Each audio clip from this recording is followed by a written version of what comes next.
Kasi kasama mo naman ako. Kailangan Gusto kita, Hindi! Selena. Tama Gusto na kita. naman! Paano kung ang pag-ibig na sumagip sa'yo ay mahalagay sa panganib?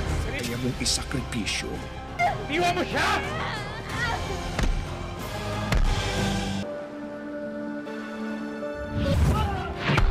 Hindi mo alam kung sino kinakalaban mo. Handa ako mamatay para sa babaeng mas ko. Handa ako mamatay para sa kanya.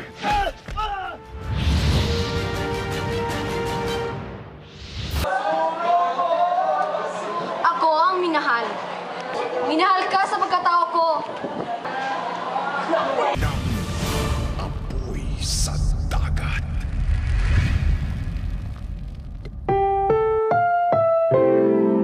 Ang programang ito ay rated SPG. Striktong patnubay at gabay ng magulang ang kailangan. Maaaring may masiselang tema, lengguwahe, karahasan, sexual, horror o droga na hindi angkop sa mga bata.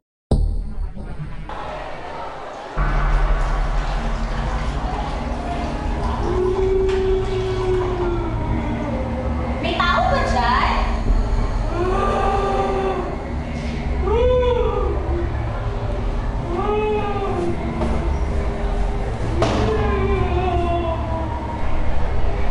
May tao ba dyan? Diyos ko, ikaw lang pala. Ano ginagawa mo dito? Wala ako natapos na requirement. Eh, paano ba yan? Magpapakamatay na na ako. Wag! Teka, sandali. Kakausapin ko si Prince Epal, okay?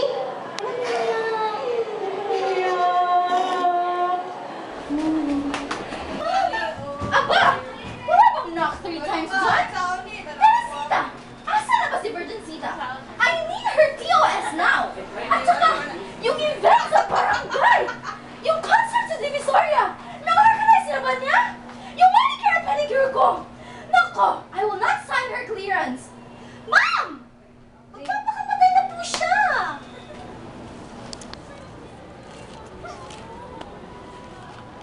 Ma'am, magpapakamatay na ako, ma'am. Ma'am, hindi ko natapos ang aking requirement.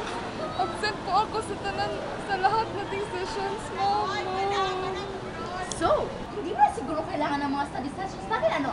Matalino ka na siguro. Teacher, huwag kang magpapakamatay. Hindi pa ito ang katapusan ng lahat. Halika, pumunta tayo sa conference room. Tutulungan kitang gumawa ng mga requirements mo. Daddy? Sure ako, so is it a deal or no deal? Napakatagal ako mag-decide. Ang dami ko pang gagawin. You only have a minute to win it. Kung hindi ka makapag-decide, you will have 0 lives left. Sige, sige po. Deal. Deal.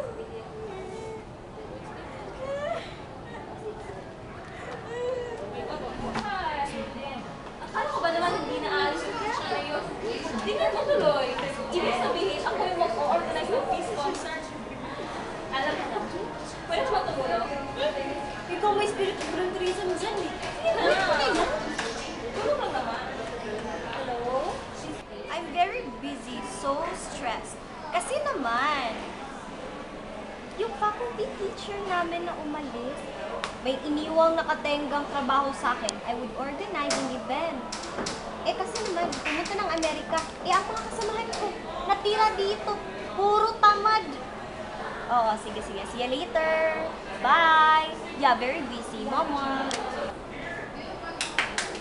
Teachers! We have a new faculty member! Kasi naman, nag-resign yung napakagaling na Virgin Sita na... Anyways, love! Let's welcome Miss Bernice Nico!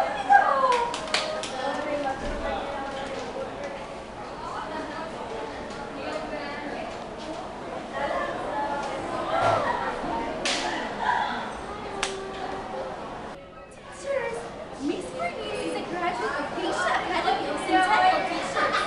Global teacher itong si Miss Bernice. As you can see, she's a Filipino, but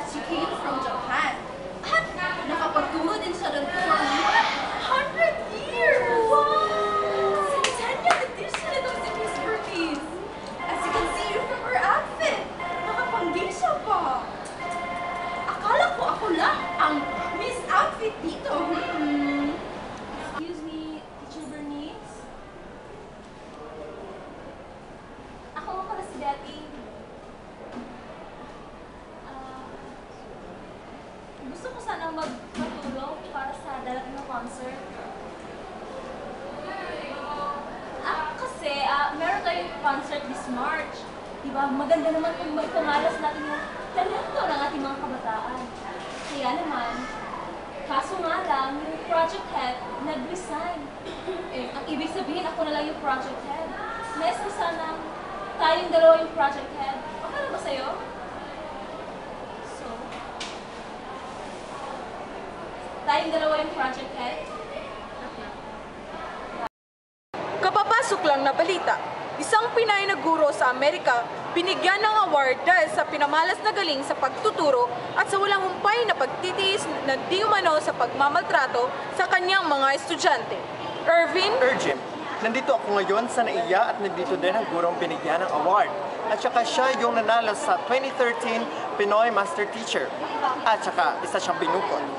Flight na niya ngayon, ngunit andito pa rin siya. Ngunit alas 2 na at nandito pa rin siya naghihintay. Pin-air yata ang sasakyan. Excuse me, ma'am. Hindi po ba si Lisa ko? Ang ma-advise ko lang dapat marunong silang mag-persevere, especially na iba na ang environment na tinuturuan nila. At higit sa lahat, dapat matutunan nilang magrespeto sa kung ano man ang paniniwala nila. Wow, napaka-comprehensive po ng inyong advice. Maraming salamat po. Balik sa iyo, Jim. Yan lamang at manatiling nakatutok sa mga nagbabagang balita sa ALS Patrol mamayang hating gabi.